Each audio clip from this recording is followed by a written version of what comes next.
Today, we're very happy to have Jill Sweatman, known as the Brain Whisperer, from Sydney, Australia. She is a neuroscience communicator who works in learning and development.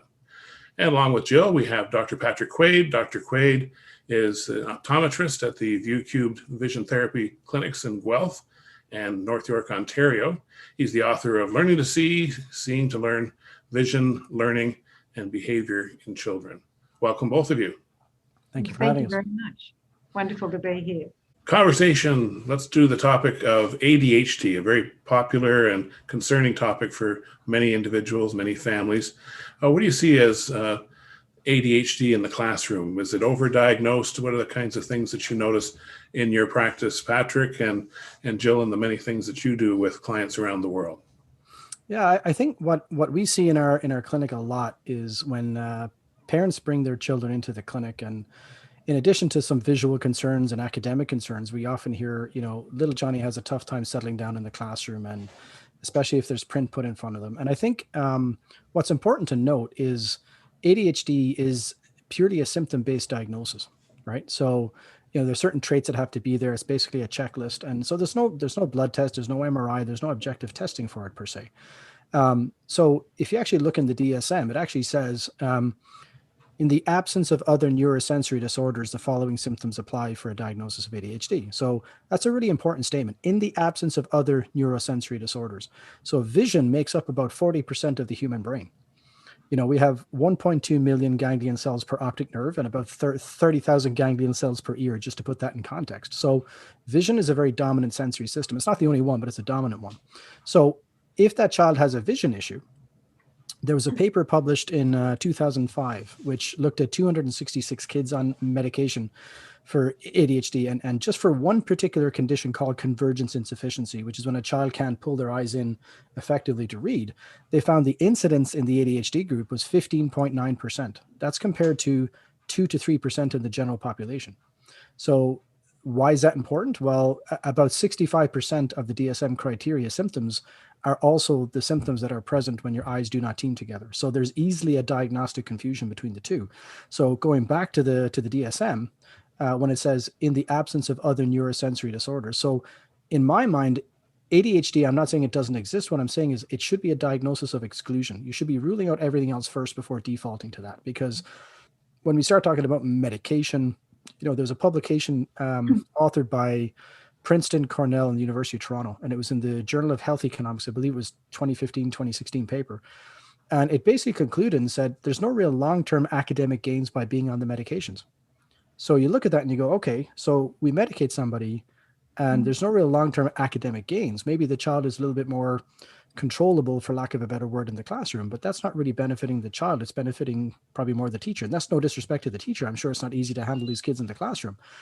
But when we look at that and we say, okay, if we know that, 60 to 65% of the symptoms of ADHD can be similar to symptoms when my eyes don't team together, those sensory systems need to be checked in depth before we default to a diagnosis, because that diagnosis comes with consequences and side effects from the medications, et cetera. So that's what I see from my perspective in the clinic. I mean, Jill, what's your perception on your end? Yeah, fascinating what you just said. And if there's literature to show, as my research also shows, that the medications for ADHD do not indeed support academic achievement. What I notice when I have young people working with me, often they come with a label. Their parents or their teachers have sent them, and they're very quick to tell you that the child has ADHD. I don't want to work with a label, firstly, because I don't choose to work with a limitation. I'm looking at the child's potential. But I'm fascinated when I have children, and this is almost to a child. There has been the odd child who genuinely has ADHD, and I fully concur with that, and I acknowledge that. But when they're working with me, they are asymptomatic. I don't see the manifestations of the criteria. They are gorgeous people, totally focused. They're able to hold eye contact. They're having a conversation with me. And I become very concerned when I hear so many parents say, or the child will tell me themselves, or the adult, I have ADHD.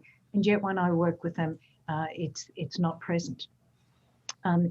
In terms of research, Patrick, to support what you just said, there's a recent article that was published in JAMA Network Open by some Australian researchers from the University of Sydney and Bond University, who did a literature review of the last 40 odd years, well over almost 3,500 papers. And of that, the major concern was, yes, that ADHD is overdiagnosed around the world, not just in certain areas. And of course, depending on who does the assessment, how low or how high is that bar? So we're getting more children that are being diagnosed with ADHD and therefore being given medications. But the interesting thing was, and it's not just their paper that makes this point, that for those people who have mild symptoms of ADHD who are on medications, that in fact gets in the way of their reading scores, their mathematics scores, and the benefits are not supported. In fact, it's damaging to them, not just socially by having a label and perhaps being put in a disadvantaged school, but they're having medication that they don't require. Yeah, and I think you also have to look at, and in that same review, which is a wonderful paper, they also talked about side effects that we often see, like weight loss, appetite suppression, nutritional problems.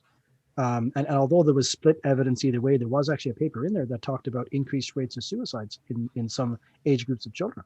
So, you know, when you're prescribing a medication like an ADHD medication, it's not a minor medication, right? So to your point, I mean, when we go back to the visual world on my side, when I see a child whose eyes don't team together, so when they look at a page, sometimes they see double, sometimes it's blurry, sometimes it's clear. Well, go figure why that kid can't concentrate for long periods of time in a classroom. We had a kid probably about a month ago, and it was quite interesting. We determined that he saw double, and when you know, as soon as we figured it out, and the mom was in the exam room, the mom said to the kid, he's about 9, said, "Why didn't you tell me?" And the kid turns around without missing a beat and says, "Well, I looked over at my friend's page, and his was double as well, so I thought he saw the same way." So you look at these kids, and it's like if someone lives in that visual world, to them it's normal. So this is why that opening sentence on the DSM is so important in the absence of other neurosensory disorders. So we have to be really sure that we're picking up those eye teaming issues properly and treating them accordingly. Patrick, that's so true. And also in the paper, it disturbed me enormously to read about suicide, but also the paper spoke, and not just that, some of the other literature mentions that, particularly in young girls, that they're more unhappy and they are depressed as a result. And I had a beautiful young girl a short time ago, 15-year-old, who was very bright, and she had the very good sense to say to me, "I'm not happy being on the medications. Can you please talk to my mother?" Now, the mother didn't want to get her off the medications because she was a bit tricky at home, and she'd been given the medication by a psychiatrist. And I thought, well, this child is telling me she doesn't like the side effects and she's excessively bright. I felt that she perhaps didn't need to be on that. So there's so many things to discuss around this. Plus the fact, you know, we have a generation today, the world over, where young people are anxious to a point where they're clinically anxious. You know, I don't think there would be very few children today in a classroom that wouldn't feel that they had some level of anxiety.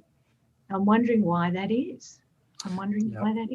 Yep, and I think also when you factor in that North America in particular, Canada and the US, we prescribe more methylphenidate than the rest of the world combined. That says something. Yeah.